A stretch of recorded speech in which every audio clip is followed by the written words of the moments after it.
Welcome back everyone, I hope you're well. Yes, it's the big one today. We're doing our customary deep dive into Real Madrid's 3-1 El Clásico victory, a game that was a bit weird.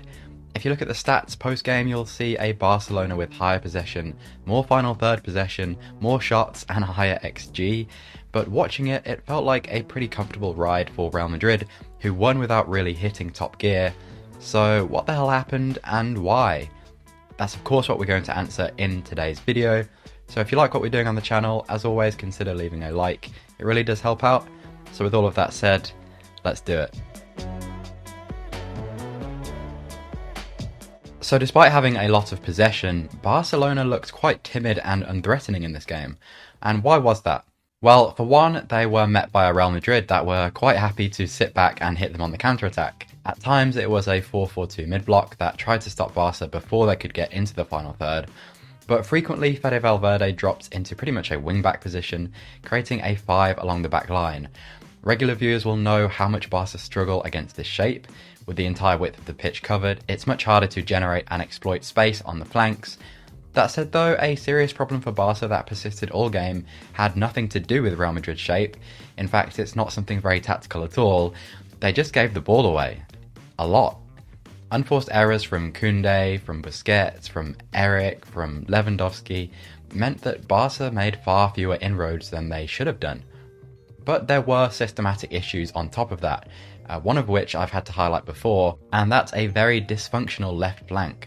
The regular rotation on the left for Barca is that the fullback, which was Balde, pushes up, the winger comes inside, and the 8, which was Pedri, drops deeper to dictate play. But with these players, the dynamic just doesn't work.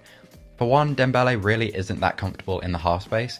He wants the ball to feet and to be taking players on, not to be receiving between the lines on the turn, so he has a tendency to drop deep and collect rather than be that runner into space, which is really important for disrupting a stubborn back line, as we'll see in a sec. The other thing is Pedri has to drop very deep, and I think he's completely wasted here.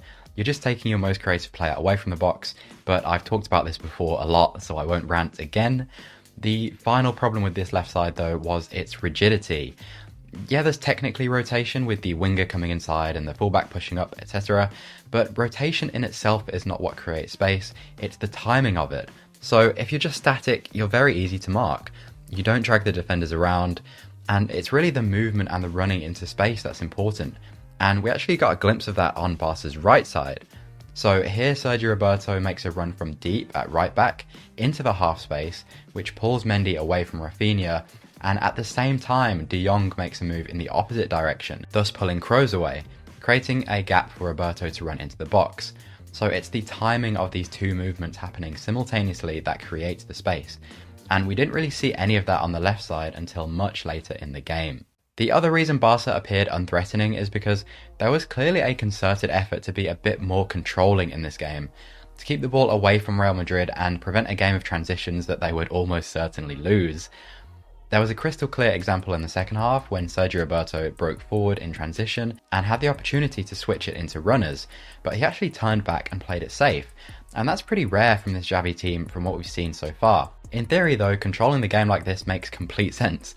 It's actually something we've been calling for on this channel quite a bit, but the problem was, after going 1-0 down after just 12 minutes, the value of just keeping the ball obviously decreases, and even more so after 2-0. At that point, control just feels like impotence. That said, it wasn't all bad, and like I mentioned, Barca did find some joy down their right side in particular, primarily because Vinicius is over there, and he doesn't defend very much, leaving Kroos often quite exposed.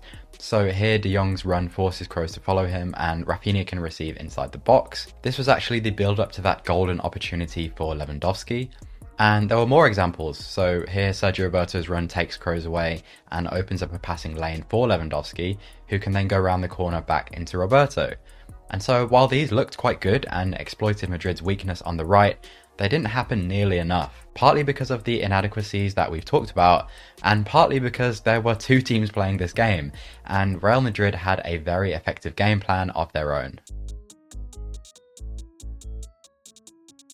A key to this game was always going to be how well Barcelona control turnovers, knowing the threat of Real Madrid on the counter-attack. Usually Barca's counter-press is quite good, but Madrid had a very clear idea of how to escape it. So the best way to explain it is just to show the build-up to Real Madrid's first goal.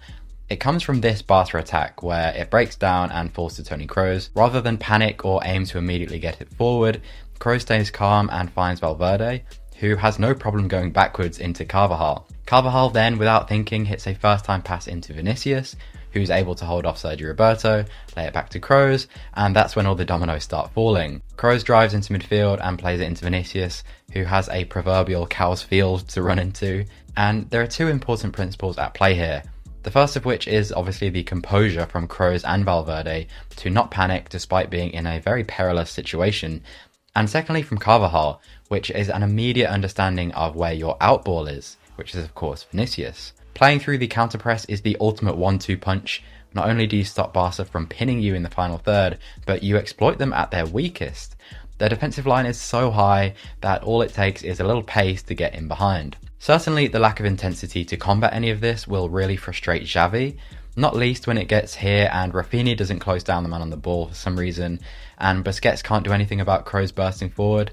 Xavi would have much preferred someone committed a foul to cut off this opportunity entirely. Another feature of Madrid escaping threatening situations was players taking personal responsibility to beat the first wave of pressure. So here Mendy, despite having Rafinha bearing down on him, is able to just beat him 1v1 and carry it forward.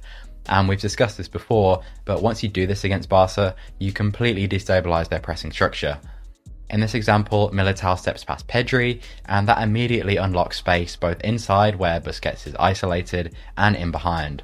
And this leads us onto the biggest feature of the game, and the main reason why it felt so comfortable for Real Madrid.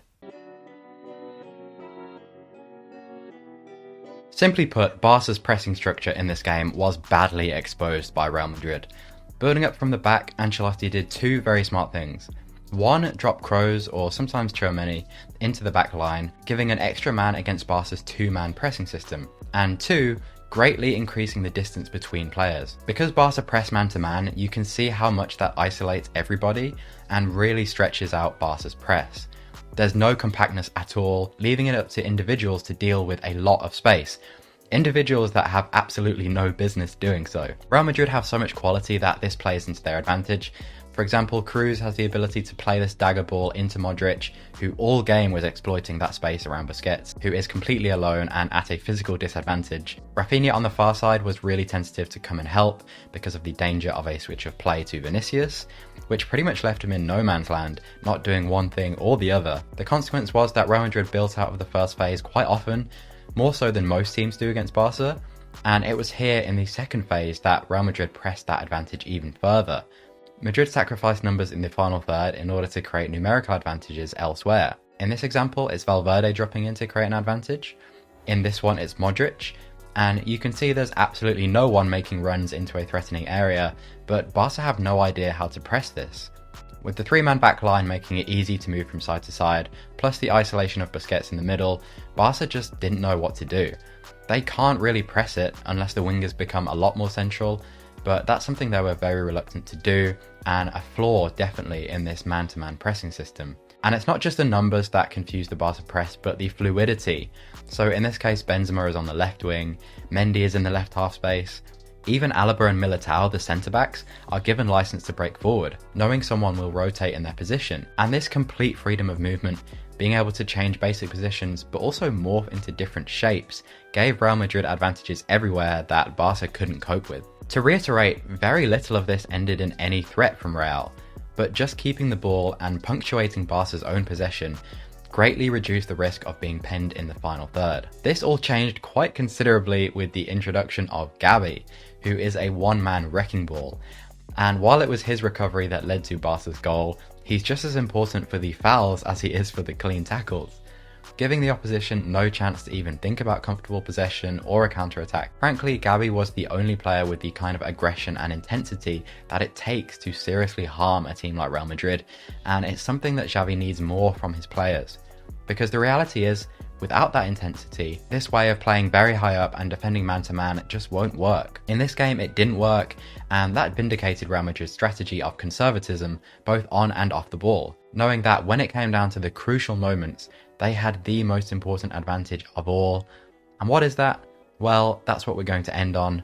The one thing that undoubtedly separates these two teams right now, and that is When it comes down to it, what won Real Madrid this game wasn't any tactical nuance. It was pure and simple quality. And obviously that showed in the goals, especially Valverde's, who put Madrid 2-0 up essentially out of nothing. But it also showed itself in the duels. Rafinha being unable to dribble past Mendy, or Kroos gliding past two players on the edge of his own box, or Militao marking Lewandowski out the game. It showed in the defending for all three goals. Mistakes from Roberto, from Garcia, and Garcia again.